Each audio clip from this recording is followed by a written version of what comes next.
Hi folks, hope you're okay today. It's good to be with you. I'm just making a video concerning a brief debate that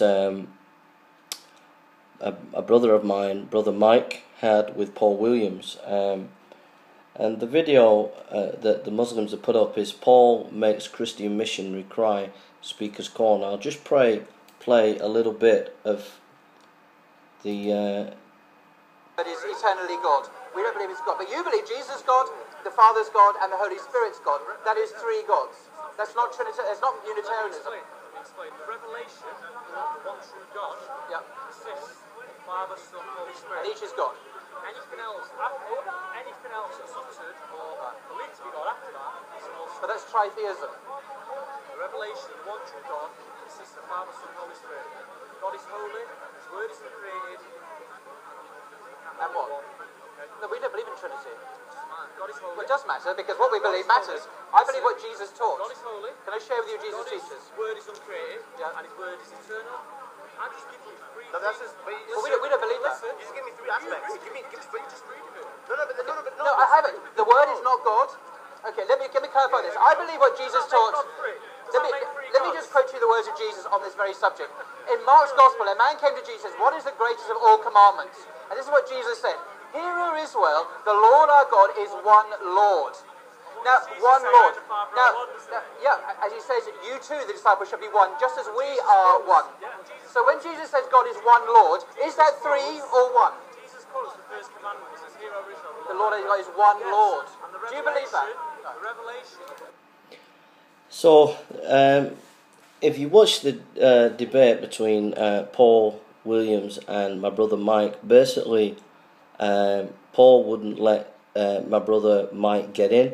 He was mocking, his Muslim friend was mocking Mike, and really Mike just couldn't get a word in edgeways, and in the end he got frustrated and he got upset because he just wasn't allowed to speak and get his thoughts out, and they were just mocking him.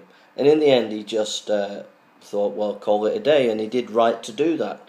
And I was there at the time, and when I got there, I just got to the end of the bit where Mike had just packed up and said, I've had enough. And Mike was quite upset, really, and I wondered why. I thought, has he overreacted?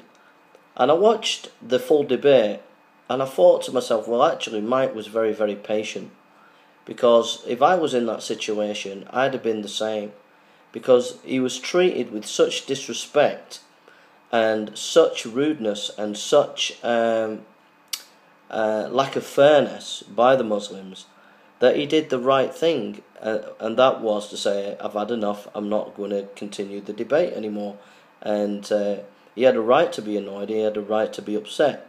Later on, Paul Williams came up and apologised, and then Mike apologised. But that's the real story. The real story of that clip, of that debate, was really two Muslims being totally rude, totally disrespectful, to the point where it wasn't even that they were allowing Mike to actually say what he had to say. They weren't giving him the opportunity to debate in a proper, fair way. So that's the real story, and the proof is if you go and watch Mike's debate with Mohammed. We have a debate on our YouTube channel. Now, Mohammed gave Mike the opportunity to say what he had to say, and Mike was excellent. Mike put Mohammed on the back foot. Mike was able to present his arguments, his evidences, and he had no problem. He pushed Mohammed back and showed that as a Christian missionary and evangelist, that Mike is well able to answer Muslim objections to the Trinity.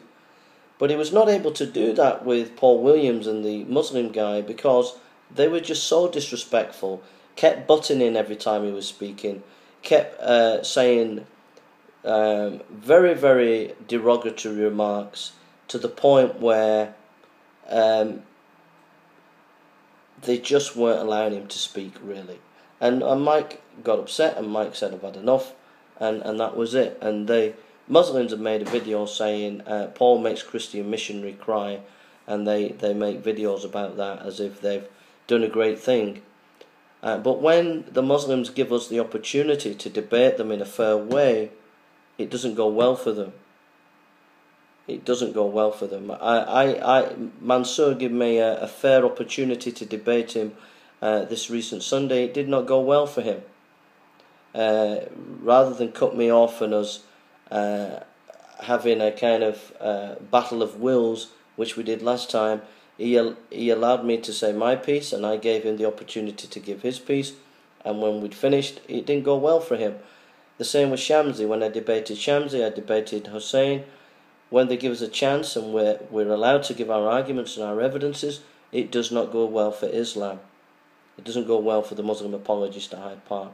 But these kind of tactics where they're cutting us off and not allowing us to speak and mocking and stuff like that, then, you know, the best thing to do is just say, okay, we'll call it a day if you're not allowing us to speak.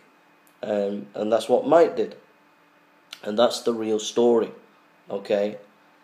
You only have to go and watch the videos to see the rudeness and the lack of honesty coming from Paul Williams. So those are my thoughts. Thank you for listening, and God bless you.